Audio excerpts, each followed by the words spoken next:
계모의 거울 백설공주 이야기. 먼 옛날 어느 왕궁에서 왕비가 공주를 낳았다.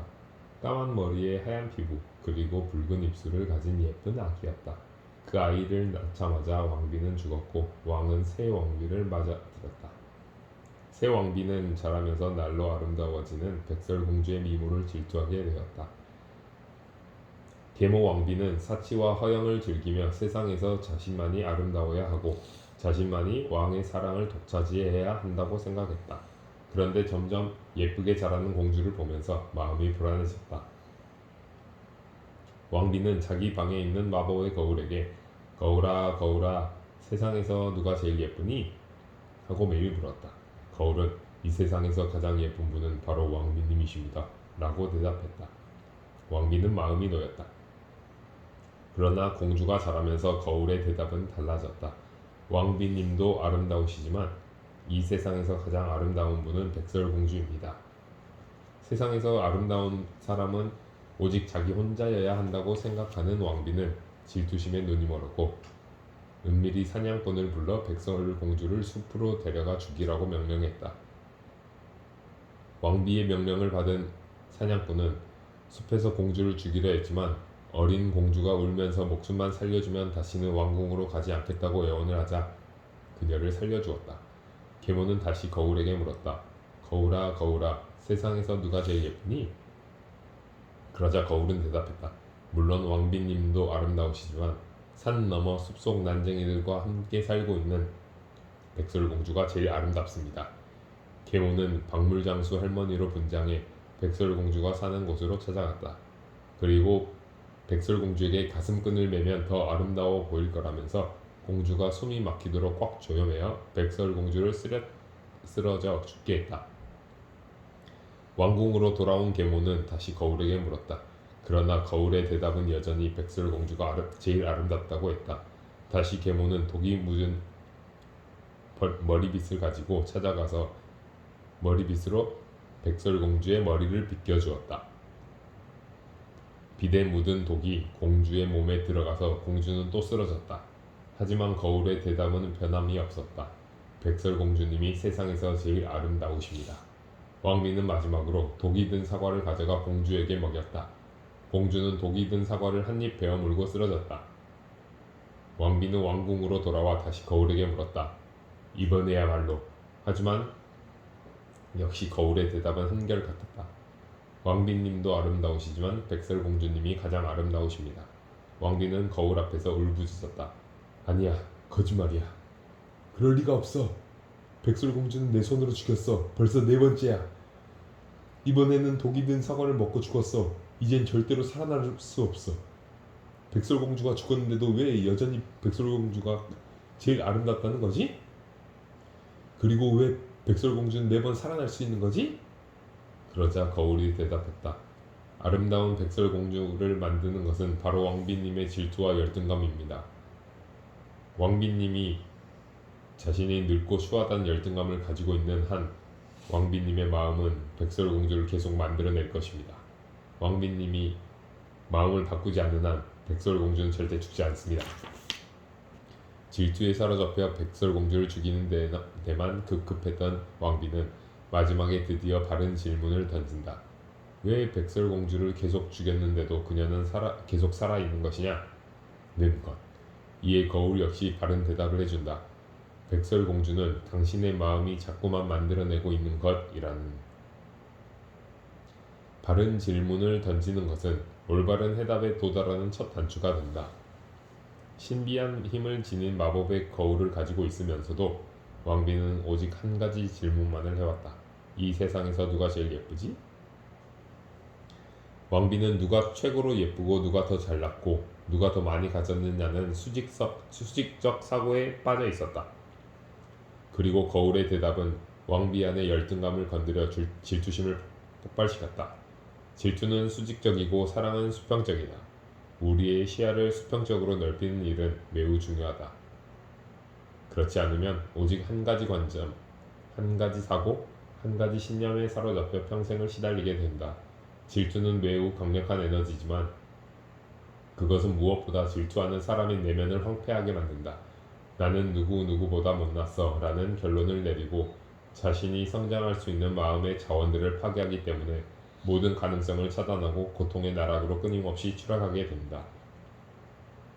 질투심에 사로잡힌 사람은 열등감을 보상받기 위해 턱없는 오만이나 교만으로 주변 사람들을 깔보는 경우가 있는데 그 누구도 그런 에너지를 좋아하지 않는다. 따라서 그는 결국 고립을 겪게 된다. 주변에 잘 되는 사람들을 싫어하고 괴롭히고 심한 경우는 회방을 놓기 때문에 주위에 좋은 사람들이 하나둘 곁에서 떠나게 된다. 결국 그대로 가다가는 따돌림과 고립을 넘어 치유할 수 없는 정신적 질병에 이르게 된다. 동화 백설공주에서 계모는 끝까지 거울에게 올바른 질문을 하지 못했다. 그 이야기에서는 백설공주가 주인공이고 계모는 오직 주연을 죽여야 자신도 주인공이 될 수 있다는 생각에 그저 공주를 살해하려는 욕망에 사로잡혀 스스로 헤어나오지 못했다. 그러나 백설공주 이야기를 계모를 주인공으로 한 계모의 거울이라는 제목으로 바꾸고 백설공주를 조연으로 만드는 순간 계모는 맹목적인 살인 욕구에서 벗어나 상황을 제대로 통찰하기 시작한다. 누구나 자신이 주인공이 되면 좀 더 깨어있게 되고 너그러워지고 상황에 유연해져서 조연도 꼭 필요하다는 것을 알게 된다. 주인공이 되는 것은 아주 쉽다. 누구든지 자신을 중심으로 이야기를 써나가면 자기가 주인공이 되는 것이다. 계모가 자신을 주인공으로 이야기를 쓰지 못하는 데는 그만한 이유가 있다. 실제로 백설공주 이야기의 숨은 주역은 거울이었기 때문이다. 거울, 이놈의 거울이 문제였다. 계모는 거울이 진실만을 말한다고 믿고 있었다. 그러나 실상 거울은 그저 자기 마음대로 답하는 것일 뿐 거울이 말하는 것이 반드시 진리는 아니다. 우리는 매일 거울을 보며 묻는다. 저 대학에 들어가고 저 회사에 들어가야 남들에게 인정받겠지? 요즘 다 한다는데 나도 성형수술을 해야 하지 않을까? 명품 가방을 들어야 친구들이 날 제대로 인정해 주겠지? 또는 그 남자랑 데이트를 하려고 하는데 그 사람이 어때 보여? 연봉이 그 정도는 되어야 하지 않을까? 당신은 누구에게 묻고 있는가? 당신의 거울은 누구인가? 당신은 끊임없이 주변 사람들의 시선과 의견에 당신의 마음을 내맡기고 있는 것이다. 이제 한번 곰곰이 생각해보자. 당신이 그들의 대답이 진실이라고 생각하고 그대로 따랐을 때 반드시 그 결과가 성공적이었는지, 그들에게 칭찬받고 좋은 대답을 얻을 것이라고 예상하고 선택했던 대학과 직장, 외형적인 것들에 대한 과도한 투자, 결혼 상대의 선택 등 우리는 과연 그 대답대로 행복해졌는가? 생각해보면 거울이 반드시 진실만을 말하는 것은 아니다. 거울의 말을 진실이라고 믿고 맹목적으로 따를 때 거울은 절대 당신을 주인공으로 대접해주지 않는다. 거울을 보는 사람은 거울이 언젠가 자신을 주인공으로 만들어 줄 것이라는 터무니없는 믿음을 가지고 있다. 그래서 당신은 언제나 거울을 들여다보고 거울에게 묻고 거울의 말에 따른다. 그러나 거울은 얼토당토 않게 백설공주가 주인공이라고 제시하는 것이다. 거울은 있는 그대로의 현실보다 환상을 좋아하며 그 환상으로 현실의 당신을 조종하고 싶어한다. 그래서 사실 계모는 거울에게 조종당하고 있었던 것이다. 당신도 한 번쯤 당신의 거울에게 농락당했던 기억을 떠올릴 수 있을 것이다. 아침에 세수를 하고 화장품을 들고 거울을 보면 거울은 더 어리고 더 청순하고 더 예뻐야 한다고 말할 것이다. 당신은 화장품으로 열심히 거울이 보여주는 환상에 따라 화장을 한다. 그러나 화장으로 백설공주가 될 수 없다는 것은 당신 스스로 잘 알고 있으며 흉내만 내다 그만두는 것이다.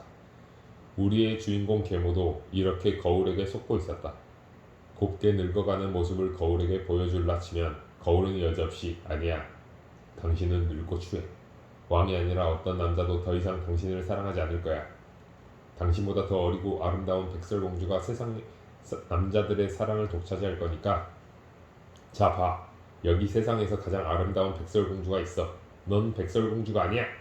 이러면서 갓 피어나온 뽕뽕어리처럼 어리고 순수한 백설공주의 얼굴을 보여주었으니 계모의 마음이 어떠했겠는가. 그녀는 백설공주처럼 되려고 뱀탕, 두꺼비탕, 모기 눈알탕, 전갈 꼬리탕 등 젊어진다는 온갖 흉측한 약을 다 만들어 먹어보고 효염이 없자 그냥 백설공주를 죽여야겠다는 생각을 하게 된 것인지도 모른다. 다시 당신의 이야기로 돌아가 보자. 당신은 집안의 거울 외에 바깥에서 만나는 거울에게도 같은 경우를 당한 일이 있을 것이다. 당신이 뭔가 일을 잘 해냈을 때에도 그 거울은 아니 너보다 누구누구가 더 잘했어 라고 말하고 당신 스스로 예쁘고 괜찮다고 생각하면 아니 누구누구가 더 예쁘고 일도 잘해 라고 하고 당신이 예쁜 가방을 들고 오면 더 비싼 가방을 들고 와 보여주는 이런 거울들 말이다. 사실 거울들은 언제나 이런 식인데도 그들이 언제나 진실을 말하며 언젠가는 나를 주인공으로 한 이야기를 써줄 것이라 맹신하는 것은 어리석은 일이다. 그러나 거울이 언제나 나쁜 것만은 아니다. 우리는 거울 없이 살아갈 수는 없다. 그래서 거울의 속성을 제대로 이해하고 그 속성을 우리에게 유용하게 사용해야 하는 것이다. 계모가 거울을 볼 때마다 거울은 계모의 늙음을 비웃어 백설공주를 보여주었다. 그때 계모는 일단 거울을 내려놓아야 한다. 거울을 계속 보고 있으면 누구라도 거울이 보여주는 환상에 빠지지 않을 수 없기 때문이다. 거울을 내려놓고 백설공주는 없다. 백설공주는 환상이다 라고 마음속으로 되뇌어야 한다. 그리고 실제로 있는 것은 오직 지금 여기 있는 나 자신뿐이다 라고 생각해야 한다. 그 거울을 볼 때 백설공주가 아닌 지금 여기 있는 나 자신의 모습을 있는 그대로 보겠다는 마음을 먹어야 한다. 그러고 나서 거울을 보면 거울도 더는 백설공주 얼굴을 들이밀지 못한다. 그제서야 거울은 당신이 주인공이 되는 것이 못마땅하지만 어쩔 수 없다는 듯이 당신 자신의 모습을 그대로 비추며 당신의 아름다움들을 하나씩 보여주기 시작한다. 그리고 거울은 말할 것이다. 당신은 당신의 모습 그대로 참 아름답네요. 이 세상에서 당신의 아름다움을 대체할 수 있는 것은 아무것도 없어요. 세상에서 가장 아름다운 것은 바로 당신 자신입니다. 보세요. 당신의 눈가의 주름도 아름답군요. 계모는 이렇게 하기가 쉽지 않았다. 그녀는 거울을 여러 번 내려놓고 백설공주는 없다를 되뇌어야 했다. 계모의 마음속에 있는 백설공주가 사라졌을 때 비로소 계모는 스스로의 아름다움을 볼 수 있었다. 마치 처음 본 사람처럼 아름답고 지적이며 사랑스럽기까지 한 자기 자신의 거울 속에 있었다. 이전에 늙고 추한 마녀는 백설공주와 함께 사라져버린 것이다. 드디어 올바른 자신의 모습을 볼 수 있게 된 계모는 자기 자신을 주인공으로 한 이야기를 내려가기로 마음먹었다. 그래서 백설공주가 아닌 계모의 거울은 다음과 같은 이야기로 끝맺게 된다. 거울은 슬쩍 질투가 났다. 왜냐하면 계모가 매일 자기 자신을 정말로 우아하고 아름답다고 생각하며 나라의 가난하고 어려운 백성들을 찾아가 도와주고 과부나 고아와 같이 사회적 약자들을 위한 파티를 열었기 때문이다. 또 왕에게 그들을 위한 법률을 만들어 보호하게 하면서 나날이 행복해졌고 사람들로부터 끊임없이 칭찬과 감사의 편지를 받았기 때문이다. 거울은 생각했다. 확실히 자신이 못생기고 추하다고 생각할 때에는 그에게 걸맞는 질투하고 살해하고 목이 눈알탕이나 찾는 마녀가 되어가더니 자신이 아름답고 우아하고 멋지다고 생각하니 저렇게 천사가 되어가는구나. 그녀는 정말 행복해 보이네. 자신이 나날이 늙어가고 있다는 것도 얼마 안 있으면 구더기가 들끓는 관 속에서 썩어 갈 것이라는 것도 조금도 걱정하지 않는 것 같아.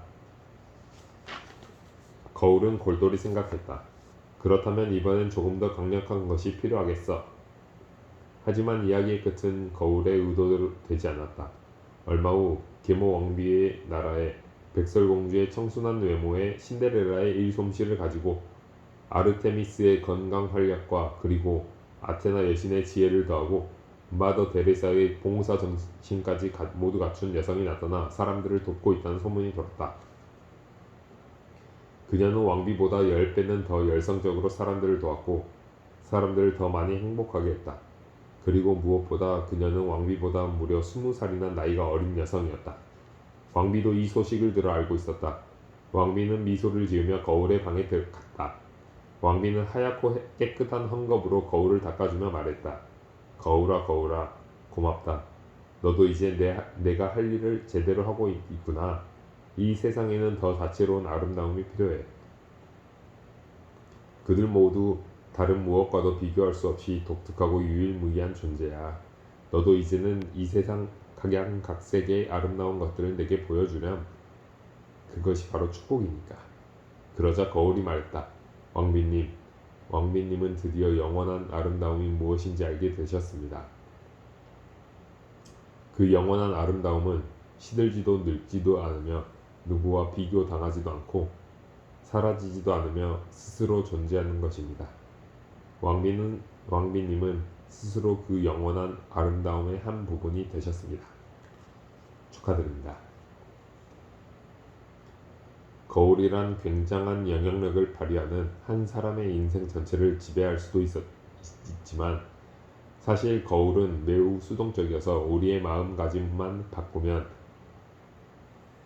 원하는 것을 얼마든지 비춰내게 할 수도 있다는 것을 왕비는 고된 대가를 치르고 나서야 깨달은 것이다. 왕비가 변하자 거울 또한 이 세상 모든 아름다움을 있는 그대로 비추어 내는 본래의 맑음을 회복했다.